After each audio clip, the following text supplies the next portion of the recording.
தீபாவளி டைமில் சிம்பிளாக பண்ணுற ஒரு ஸ்வீட், அதே மாதிரி எப்போ வேணாலும் பண்ணலாம். ஏன்னா ஒரு 10 நிமிஷத்தில் கிச்சனுக்கு போனால் அழகாக பண்ணிட்டு வந்துடலாம். குழந்தைங்களுக்கு ரொம்ப பிடிச்சது, ரொம்ப டேஸ்டியானது. என்ன சொல்கிறேன்னு புரிஞ்சிருக்குன்னு நினைக்கிறேன். கரெக்டு. என்னோட ஃபேவரட் கூட அதே தான். மாலாடு அப்படின்ற பாசிப்பயிறு லட்டு ரொம்ப ஹெல்த்தியான டிஷ் கூட. ஒரு ஸ்வீட் அதை எவ்வளோ பர்ஃபெக்டாக பண்ண முடியும்னு பார்ப்போம். எப்பொழுதுமே இந்த சிம்பிளான டிஷ்ஷில் சில விஷயங்கள் கரெக்டாக நுணுக்கமாக பண்ணணும். அது என்ன அப்படின்னு பார்ப்போம். அப்படின்னா தான் ரொம்ப சிம்பிளாக இருந்தாலும் அது ஒரு பர்ஃபெக்டாக வரும். வாங்க இன்னைக்கு ஒரு பர்ஃபெக்டான பாசிப்பருப்பு லட்டு எப்படி பண்ணுறதுன்னு பார்ப்போம். I'm Sundar, welcome to ரெசிபிcheckr.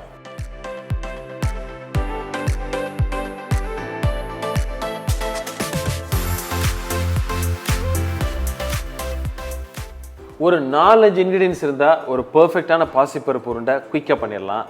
அதுக்கு தேவையான பொருள் என்னென்னு பார்த்துட்டு நம்ம டைரெக்டாக குக்கிங்க்கு போயிடலாம்.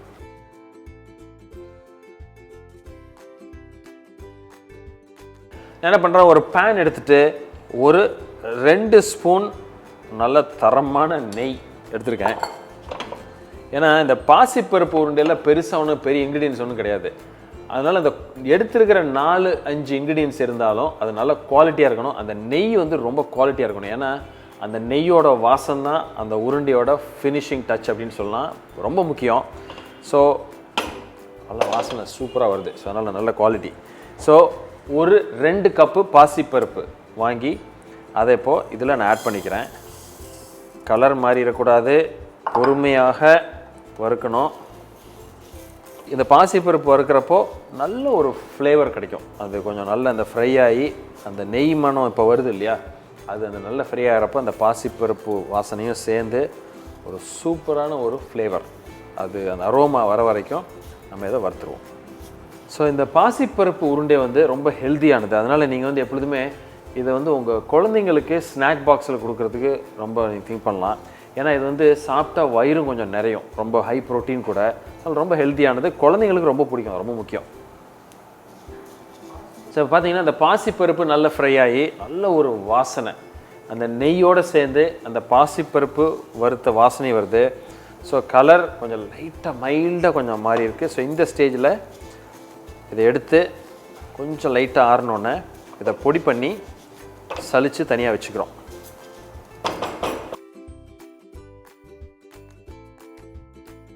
இது முடிச்சதுக்கப்புறம் அடுத்து நம்ம சுகரையும் பொடி பண்ணிடலாம். அது எந்த கன்சிஸ்டன்சி எந்த லெவலுக்கு பொடி பண்ணணும்னு பார்த்துருவோம். ஸோ இப்போ நான் என்ன பண்ணியிருக்கேன்னா, அதை வறுத்த பாசிப்பயிரை மிக்சியில் இந்த மாதிரி நல்லா பொடியாக அரைச்சிருக்கேன். நல்ல பொடியாக அரைச்சிருக்கேன். இதில் இன்னும் கொஞ்சம் குறைன்னு ஒரு பொறுப்பு இருக்குது, அதை நம்ம சலிக்க போகிறோம். ஸோ இப்போ இந்த சுகரையும் இந்த மாதிரி நல்லா அரைச்சி நல்லா ஃபைன் பவுடராக பண்ணிட்டேன். ஸோ இது இப்போ ரெண்டையும் சலிச்சுட்டு மிக்ஸ் பண்ணி அடுத்ததில் என்ன சேர்க்குறதுன்னு பார்ப்போம். ஸோ இப்போ நம்ம அரைச்சதில் கொஞ்சம் கொஞ்சமாக ஆட் பண்ணி நல்ல சலிங்க ஆக்சுவலாக. ஸோ இது வந்து இப்போது நம்ம இப்போ இதை சலித்த நம்ம இந்த பாசிப்பருப்போட குருணை. ஸோ இதை வந்து இந்த மாதிரி நம்ம சலித்து கலெக்ட் பண்ணியிருக்கோம். திரும்ப இதை இப்போது ஒரு வாட்டி மிக்சியில் போட்டு நல்லா அரைச்சி திரும்ப நல்லா ஃபைன் ஆனோன்னு திரும்ப சலித்து, ஸோ இது ஃபுல்லாக கம்ப்ளீட்டாக அரைச்சி நம்ம சலிச்சு எடுக்கிற வரைக்கும் இதை ரிப்பீட் பண்ணிகிட்டே இருப்போம். ஸோ இது வந்து ரொம்ப முக்கியம் அது இந்த மாதிரி. ஸோ அதனால் இது வந்து இந்த சலிச்சு எடுத்தால் தான் நம்ம கீழே இருக்கிறது நமக்கு ஒரே நல்ல ஸ்மூத்தாக இருக்கும், அந்த உருண்டையோட கன்சிஸ்டன்சி நமக்கு கரெக்டாக வரும். ஸோ இப்போது பாசிப்பயிறு வந்து நம்ம 2 வாட்டி அரைச்சி நம்ம சலிச்சிட்டோம். இப்போ அடுத்து நம்ம அந்த சுகர், நம்ம எடுத்துருக்கிற சுகர் ஈக்குவல் ரேஷியோ, அதே குவான்டிட்டி சுகரை நம்ம என்ன பண்ணுறோம் அப்படின்னா அதையும் நல்லா அரைச்சி உங்கள் மிக்ஸி ஜார்லேயே அதையும் நல்லா சலிச்சிடும்.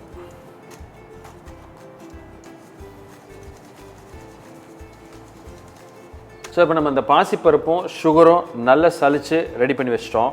ஸோ இப்போ இதில் என்ன பண்ணுறேன் அப்படின்னா ஒரு 1/4 ஸ்பூன் அளவுக்கு ஏலக்காய் பொடி, நல்ல ஃபைனாக நம்ம பொடி பண்ண ஏலக்காய் பொடி. ஸோ இப்போ லைட்டாக மிக்ஸ் பண்ணிடுவோம் ரெண்டையும். ஸோ இது ட்ரையாக இருக்கிறப்பவே ஓரளவுக்கு என்ன பண்ணுங்கன்னா நல்லா மிக்ஸ் பண்ணிடுங்க ரெண்டும் நல்லா ஈவனாக. ஏன்னா ஈக்குவல் குவான்டிட்டி எடுத்துருக்கோம், அதனால் நல்லா அது மிக்ஸ் ஆகிற அளவுக்கு இந்த ஸ்டேஜில் நீங்கள் இது பண்ணிடுங்க. ஸோ இப்போ நல்ல ஈக்குவலாக ஒரே மாதிரி ஒன்று போல் நல்லா மிக்ஸ் ஆகிருச்சு. ஸோ இந்த ஸ்டேஜில் நான் என்ன பண்ணுறேன் அப்படின்னா நம்ம ஏற்கனவே நம்ம எடுத்த அந்த வறுத்த பேனில் என்ன பண்ணுறேன், நெய் கொஞ்சம் எடுத்துக்கிறேன். ஒரு 6லேருந்து ஒரு 7 டேபிள் ஸ்பூன் அளவுக்கு நெய். ஸோ அந்த நெய் வந்து நல்ல கிளியர் ஸ்டேஜுக்கு வர வரைக்கும் நம்ம மெல்ட் பண்ணிடலாம். ஸோ இப்போ நம்ம ஊற்றின நெய் வந்து நல்ல ஓரளவுக்கு நல்ல சூடாகி நல்ல மெல்ட் ஆகி கிளியர் ஸ்டேட்டுக்கு வந்துருச்சு. ஸோ இப்போ நான் என்ன பண்ணுறேன் அப்படின்னா நல்லா ஃபுல்லாக அடுப்பை குறைச்சிட்டு இதில் கொஞ்சம் ஃபஸ்ட்டு ஆட் பண்ணுவோம். பண்ணி மிக்ஸ் பண்ணிவிட்டு அதுக்கப்புறம் நம்ம மீதியை ஆட் பண்ணுவோம்.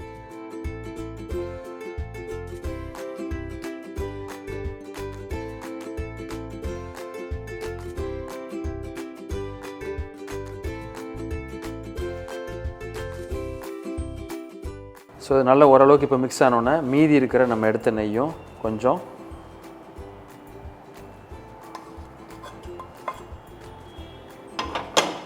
இந்த சூடு வந்து ஆறுறதுக்கு முன்னாடியே நல்லா மிக்ஸ் பண்ணிடுங்க.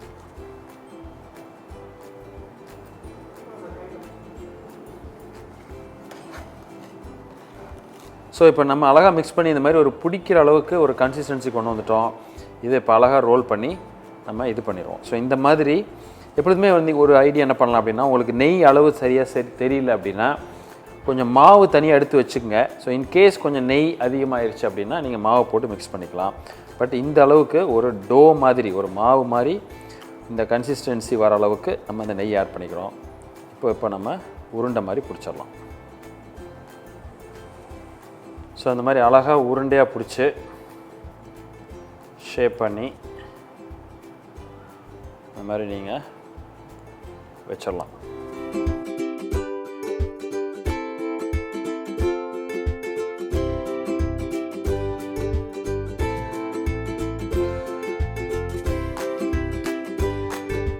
ஸோ இப்போ ஒரு அருமையான ரொம்ப சிம்பிளாக பட் அதே மாதிரி ஒரு பர்ஃபெக்டான பாசிப்பருப்பு லட்டு, அதாவது மாலாடு அப்படின்றது இப்போ நம்ம ரெடி பண்ணிட்டோம். ரொம்ப சிம்பிள் ப்ராசஸ் தான். ரொம்ப ஒரு 4 இன்க்ரீடியன்ட்ஸ் ஈஸியாக பண்ணிடலாம். பட் ஆனால் அதில் அந்த ப்ராசஸ் வந்து நீங்கள் கரெக்டாக பண்ணணும். எஸ்பெஷலி முக்கியமாக அந்த பாசிப்பயிரை வறுக்கிறது வந்து கரெக்டாக வறுக்கணும். அது ராவாகவும் இருக்கக்கூடாது, ஓவராகவும் இருக்கக்கூடாது. அந்த மனம் கரெக்டாக இருக்கணும். அதேமாதிரி குவாலிட்டி ஆஃப் இன்க்ரீடியன்ட்ஸ், அந்த நெய் வந்து நல்ல குவாலிட்டியாக இருக்கணும். இதெல்லாம் தான் ரொம்ப முக்கியம். ரொம்ப ஈஸியாக பண்ணுறது. கிட்டத்தட்ட பார்த்திங்கன்னா இது 1 வீக் வரைக்கும் நல்லா அழகாக வச்சு சாப்பிட்லாம்.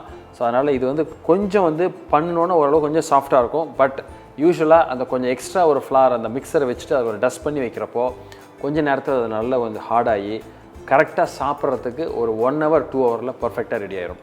ஸோ இந்த வீடியோ பார்த்து என்ஜாய் பண்ணியிருப்பீங்கன்னு நினைக்கிறேன். இந்த வீடியோ பிடிச்சிருந்தா எங்களுக்கு ஒரு தம்ஸ் அப் கொடுங்க, ஃப்ரெண்ட்ஸோடு ஷேர் பண்ணுங்கள். இதே மாதிரி இன்னொரு நாள் இன்னொரு வீடியோவில் மீட் பண்ணுறேன். சிம்பிள் ஒரு டிஷ்ஷாக இருந்தாலும் அதில் இருக்கிற முக்கியமான சில நுணுக்கங்கள் என்னென்னு பார்ப்போம். அது வரைக்கும் happy cooking and happy Deepavali.